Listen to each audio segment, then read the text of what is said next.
very good morning and welcome to the Breakfast News on Rajya Sabha television. My name is Ashwarya and these are this morning's headlines. Test for opposition unity as the votes are counted for the crucial Lok Sabha by-polls in Uttar Pradesh, Maharashtra and Nagaland. Results for by-polls to 10 assembly seats will also be known today.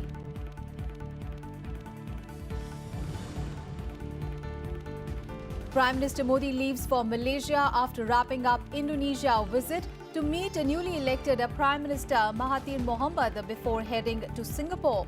Will be the first Indian Prime Minister to address the premier Asian Defence Summit Shangri-La Dialogue on Saturday.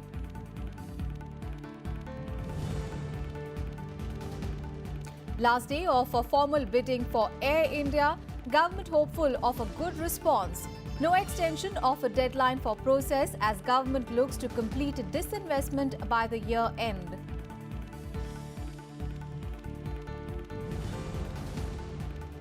US renames Pacific Command to Indo-Pacific Command, symbolic effort to counter China. 26 nations including India to take part in Rim of Pacific military exercise from June.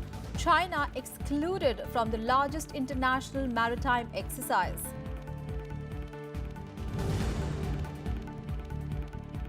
And a North Korean envoy meets a US Secretary of State to pave way for historic Trump-Kim meet on 12th of June in Singapore. Fresh efforts being made to realize the summit that Donald Trump had cancelled earlier, citing North Korean hostility.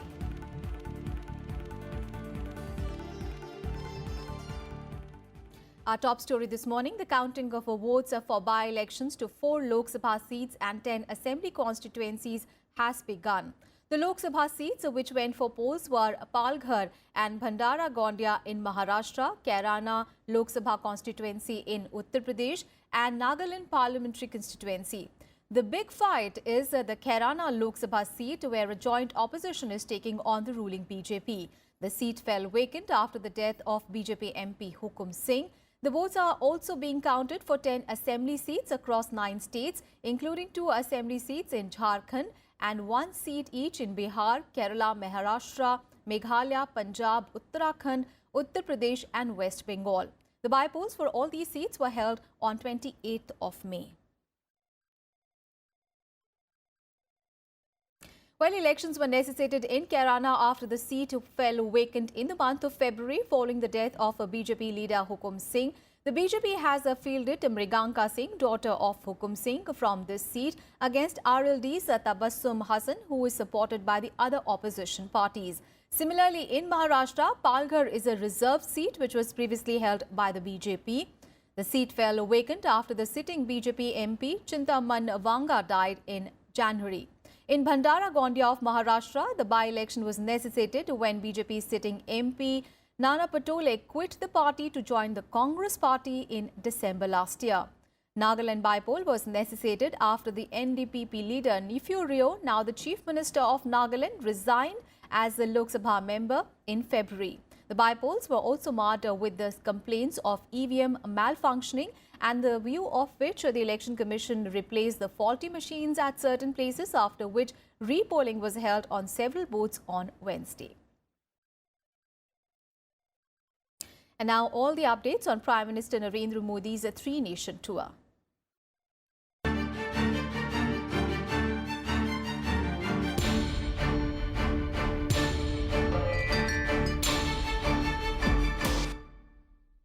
Well, Prime Minister Narendra Modi will be reaching Malaysia in a short while from now after concluding his Indonesia visit.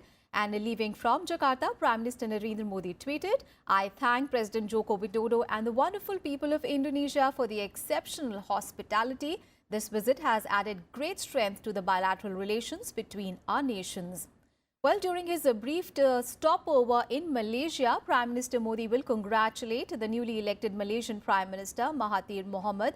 Thereafter, he will proceed to Singapore, where today Prime Minister Modi will visit the India-Singapore Enterprise and Innovation Exhibition and will also address a business and community event, followed by a roundtable meeting with the select top CEOs of Singapore to discuss business and investment opportunities. The key highlight of Prime Minister Modi's Singapore visit will be his keynote address at the Shangri-La Dialogue tomorrow. The Prime Minister is expected to outline his thoughts about India's policy on peace and security in the Indo-Pacific region. Tomorrow, Prime Minister Modi will also meet Singapore's top leadership there.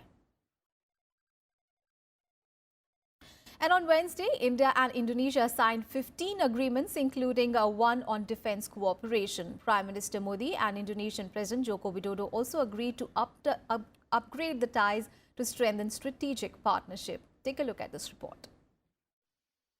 With a focus on defence cooperation, India and Indonesia signed 15 MOUs in Jakarta on Wednesday. The agreements were signed after Prime Minister Narendra Modi held delegation-level talks with Indonesian President Joko Widodo. Both countries agreed to boost bilateral trade to $50 billion by 2025. They also agreed to optimize cooperation between ASEAN and India to establish sustainable and mutually beneficial trade relations. An MOU on cooperation in the field of health was also signed. Both sides welcomed an agreement on cooperation in the railway sector to promote technical cooperation and exchange of technology. In a joint press statement after the talks, Prime Minister Modi said India and Indonesia have agreed to upgrade their ties to comprehensive strategic partnership. हम वर्ष 2025 तक द्विपक्षीय व्यापार को $50 billion के स्तर तक ले जाने के लिए अपने प्रयास दोगुने करेंगे और इन प्रयासों में सहायता के लिए मैं हमारे सीईओ फोरम के सकारात्मक योगदान का भी अभिनंदन करता हूं. Both leaders strongly condemned terrorism in all its forms and urged all countries to work towards disrupting terrorist networks and their financing channels. इस प्रकार की त्रासद घटनाएं यह संदेश देती हैं कि आतंकवाद से लड़ने के लिए विश्व स्तर पर मिलजुल कर किए जा रहे हैं प्रयासों में और अधिक गति लाने की समय की मांग है. As maritime neighbors, India and Indonesia underlined the importance of stronger connectivity, particularly on sea links to facilitate economic cooperation. They welcomed the plan to build direct connectivity between Andaman and Nicobar Islands and Indonesia to unleash the economic potentials of both areas. Of development of a blue economy, infrastructure, including port infrastructure, and the security architecture in the Indo-Pacific. There were several agreements signed, including a defence cooperation agreement, a space agreement, a joint task force to develop port infrastructure in and around Sabang, and cooperation in building connectivity with Andaman and Aceh, province of Indonesia. The Prime Minister on his maiden visit was accorded a ceremonial guard of honor at the Istana Merdeka, which is one of the 6 presidential palaces in Indonesia. He also paid tribute at Indonesia's iconic Kalibata National Hero Cemetery in Jakarta. Prime Minister Modi also inaugurated Jakarta's famous annual kite festival along with the Indonesian president. Themed on Hindu mythology, the festival saw kites depicting stories from the epics Ramayana and Mahabharata. The Prime Minister also visited the Istiqlal Mosque in Jakarta. Akhilesh Suman's report for Rajya Sabha TV. And the Prime Minister also addressed the Indian diaspora in Jakarta yesterday, and in a major decision he announced a 30-day free visa for Indonesian citizens. He also listed his government's achievements and said that India is getting ready according to the needs and expectations of the 21st century. Prime Minister Modi said with transparent and sensitive processes, India has become the world's second largest startup ecosystem with main focus on ease of doing business. आप अपने हिंदुस्तान के दोस्त नहीं, Indonesia के भी दोस्तों को लेकर के भारत आने जाने की जरा आदत बनाइए. आप जरूर आए. भारत में किस प्रकार बदलाव आ रहा है ये आप अनुभव कर पाएंगे. इंडोनेशिया के नागरिकों के लिए 30 दिन के लिए भारत यात्रा के निशुल्क वीजा की व्यवस्था की जा रही है। मिनिमम गवर्नमेंट, मैक्सिमम गवर्नेंस, इस पर हम आग्रही हैं।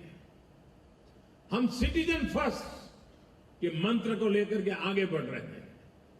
सरकार बहुत ग्राउंड लेवल पर आखिरी व्यक्ति तक पहुंच करके प्रशासनिक, वित्तीय और कानूनी कदम का फायदा नीचे तक पहुंचे, इसके लिए कदम उठा रही है। And in Breakfast News, we'll take a very short break here. We'll be back with more news. Don't go anywhere.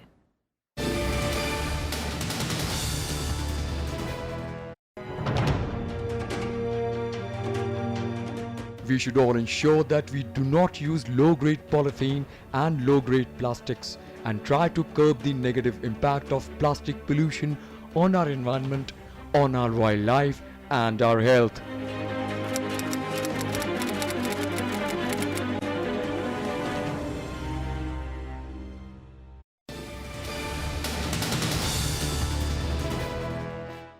Welcome back after the break. Vice President and Rajya Sabha Chairman M. Venkaiah Naidu said on Wednesday that the committee set up by him to review the rules of Rajya Sabha has started work and it will submit an interim report next month. A two-member committee has been set up earlier this month by the Rajya Sabha Chairman for a comprehensive review of the rules in order to deal with the serial disruptors and also frequent stalling of the proceedings by political parties that affects the functioning of the upper house. The Vice President said this while releasing Rajya Sabha member and Congress leader Abhishek Manu Singhvi's book, Straight Talk. He also urged the political parties to work together to inspire confidence amongst the people, saying that political parties are only rivals and not enemies. He added that the Rules Review Committee would consider Singhvi's recommendation for automatic suspension of the allowances of the members for the period of disruption, combined with the suspension of the named members for a prolonged period without revocation. Committee to review and revisit the rules of procedure and business of Rajya Sabha for enabling smooth functioning of the House. This committee has started its work and an interim report is likely to be submitted in the next month. The suggestion of Sri Singhvi will also be considered by the committee. Amending law, second, is to see the whip does not apply to legislative voting at the time of introduction of bills, so that bipartisan legislative proposals can be made that have a chance of becoming law. It's a very important issue he has raised. And today is the last day of the formal bidding for Air India. The government is hopeful of getting a good response, even as it says that the deadline will not be extended. The original deadline was the 14th of May, which was extended till 31st of May. Civil Aviation Secretary R.N. Chaubey had earlier made it clear that Air India will not be sold unless the government gets a right price for it. However, he maintained the government intends to complete the disinvestment by the year end. The government had on 28th of March unveiled plans to sell up to a 76% stake in the carrier and transfer the management control to private players. And today is the second day of the two-day bank strike across the country by the employees of 21 public sector banks, among others. Now, the strike being led by the United Forum of Bank Unions is against the 2% wage revision for the bank employees. Paralyzing banking operations across the country, nearly 10 lakh bank employees of 21 state-run banks across the country are on a two-day nationwide strike. The employees are protesting against a nominal 2% wage hike offered by the Indian Banks Association. 5 साल के बाद वेतन वृद्धि होती है। 2017 नवंबर से वो due थी। यूनियंस ने अपना कॉमन चार्टर डिमांड दिया था, जिसमें लगभग हम 20 से 25% की मांग कर रहे थे, क्योंकि पिछले सेटलमेंट में 15% सरकार ने दिया था। तो हमें लगता था कि भाई 20-25 मांग रहे हैं, कम से कम 20 पर 18 पे कहीं जाके बात हो। पहला इशू फाइनेंशियल इशू पे बात होती है मई में, और उसमें एक शर्मनाक ऑफर आईबीए के द्वारा 2% की जाती है। The strike at the end of the month has affected salary withdrawals from bank branches. Deposit in banks, FD renewal, government treasury operation, money market operations are also affected. There have been reports of ATM services being hit from several places. The bank employees claim that they do not have any role in the rising NPAs of the public sector banks. The bank unions have also warned of going on indefinite strike if their demands were not met. काम करने के लिए bank कर्मचारी हैं, अधिकारी हैं, लेकिन जब 5 साल के बाद में वेतन वृद्धि का मौका आता है तो इस टाइम 2% की हमें वृद्धि का ऑफर दिया गया है, जो बिल्कुल ही नेग्लिजिबल है। अगर ये मांगें नहीं मानी जाती तो उसके बाद में अनिश्चितकालीन हड़ताल जो शीर्ष नेता है वो तय करेंगे। बड़े लोगों को जो एनपीए वगैरह उनसे हो रहे हैं तो छोटे लोगों के कर्मचारी को नहीं रखा जाए, उनको सम्मानजनक जो वेतन वृद्धि है वो इनको दी जाए। In the last wage revision in 2012, which was for the period between November 1st, 2012 and October 31st, 2017, IBA gave a 15% wage hike. However, in the meeting on May 5th, the IBA proposed a mere 2% hike, which the employees called unjust. The bank employees claim that wage revisions are due from November 2017. Bureau Report, Rajya Sabha TV. And now news from Jammu and Kashmir, where a terrorist attacked an army patrolling party late last night. The attack took place at Qazibad Forest in Handwara. Searches were launched to trace out terrorists, during which the bodies of 2 terrorists were recovered by the forces.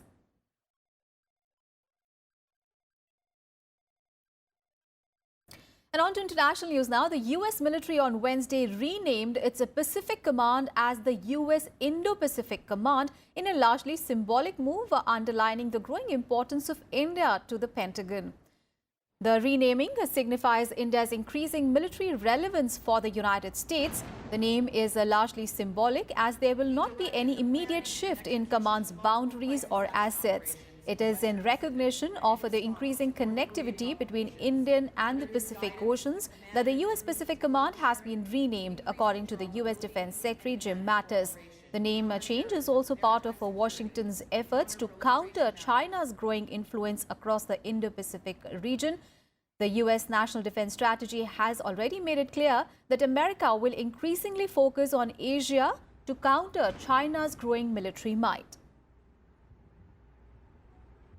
And a top North Korean official held talks with the U.S. Secretary of State Mike Pompeo in New York today, as Pyongyang and Washington work to see if a summit can still go forward between U.S. President Donald Trump and North Korean leader Kim Jong-un. Now, Kim Yong-chol is a former spy and the right-hand man to North Korean leader Kim Jong-un, and is the most senior North Korean official to visit the U.S. since the year 2000.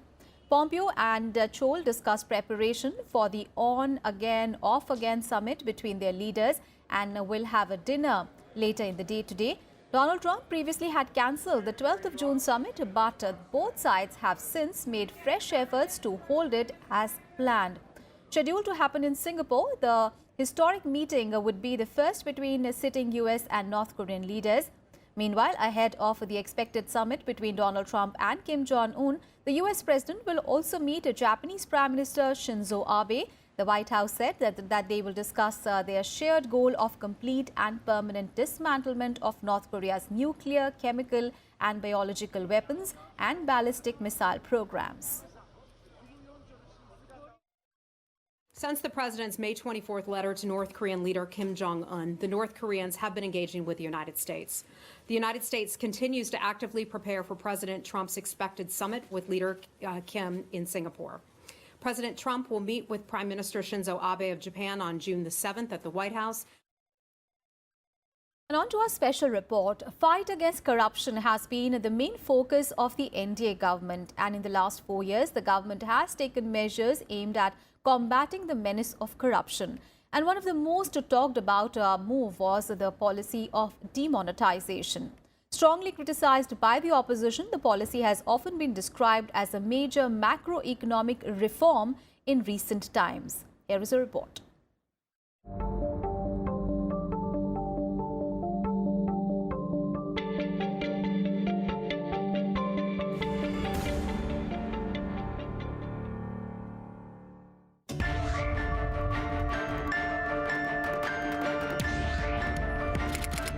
It was this announcement by Prime Minister Narendra Modi on November 8, 2016, which changed the way we looked at the money. 8 November 2016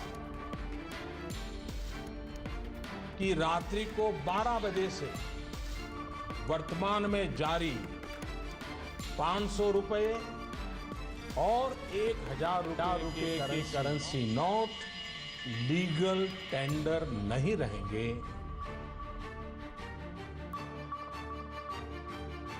The move was aimed at transforming the way money circulated that sometimes changed hands beyond checks and balances. It was a necessary evil. It was a shock to the system. The system had got used to a certain level and a certain way of working, and this came like a bolt from the blue. I think the consequences of it were many, and the greatest consequence was that it brought some fear into people who had unaccounted wealth, and that has been proved because the new tax returns rose by about 33% the year which followed demonetization. With the demonetization of Rs 500 and Rs 1000 currency notes, nearly 86% of Rs 17.8 trillion worth of currency in circulation was withdrawn. The decision had immediate effects witnessed outside the banks and ATMs across the city. But there was an overriding feeling that this move had hit the corruption hardest. इसमें कहीं न कहीं मुझे लग रहा है कि लोगों में एक क्लीन सिस्टम की चाह बनी, ज़्यादा से ज़्यादा लोग टैक्स नेटवर्क में आए और लोगों को करप्शन से डर नहीं लगने लगा। पहले क्या है, करप्शन रोकने की बात करते थे, बट किसके लिए करते थे? नेताओं के लिए करते थे, ब्यूरोक्रेसी के लिए करती थी। आम जनता करप्शन में भागीदार, एंटी करप्शन में भागीदार नहीं बनना चाहती थी। डिमोनेटाइजेशन मुझे लग रहा है कि एक बहुत लंबा मूव था, आगे तक दूरगामी सोच के साथ था, जिसमें इन्होंने करप्शन पे हर एक आम आदमी को इनको इंक्लूड करने की कोशिश किया। The move got an instant support from the industry and India's business leaders. The international response too was positive, which saw it as a bold crackdown against corruption. After the demonetization and the few months, like some industry, some small-scale industry was severely impacted because these industries were driven by the cash scenario. So labor market was also impacted. There are some repercussions of the demonetization on industry scenario, which are still there, and the results are still confusing, though the program is successful overall. The hardships and chaos faced by public soon found its way into the politics. Parliament witnessed sharp exchanges and long debate in both the houses. The debate was finally settled by Prime Minister Modi himself. क्योंकि ये लोग ऐसे हैं कि जिनके खिलाफ हमने एक स्वर से लड़ना ही पड़ेगा। ईमानदार व्यक्ति को ताकत तब तक नहीं मिलेगी जब तक कि बेईमानों के प्रति कठोरता नहीं बरती जाए।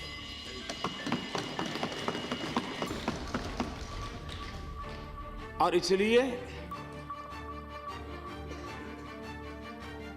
इन कदमों का अल्टीमेट लाभ ईमानदार शक्तियों को बल मिलने वाला है।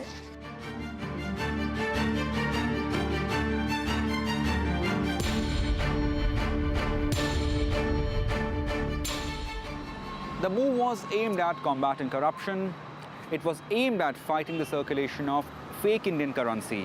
Also aimed at fighting the terror funding. It also attracted criticism. But even amid criticism, this move still remains as the one with an aim to provide clean administration. In Delhi, Rajya for Rajya Sabha TV.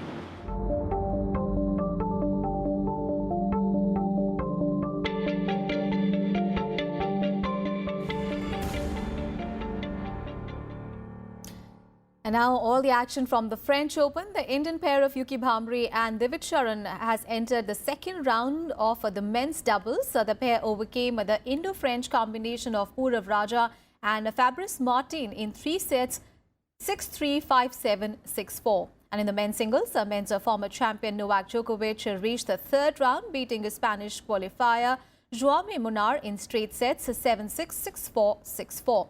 And in the women's singles, top seed and world number 1 Simona Halep of Romania advanced to the second round after beating American Alison Risk. And 8th seed Petra Kvitova eased into the third round with a 6-0, 6-4 victory over Spain's Lara Arruabarrena. And that's it from me and my team in this edition of Breakfast News. But news and updates continue on your channel. Thanks for watching.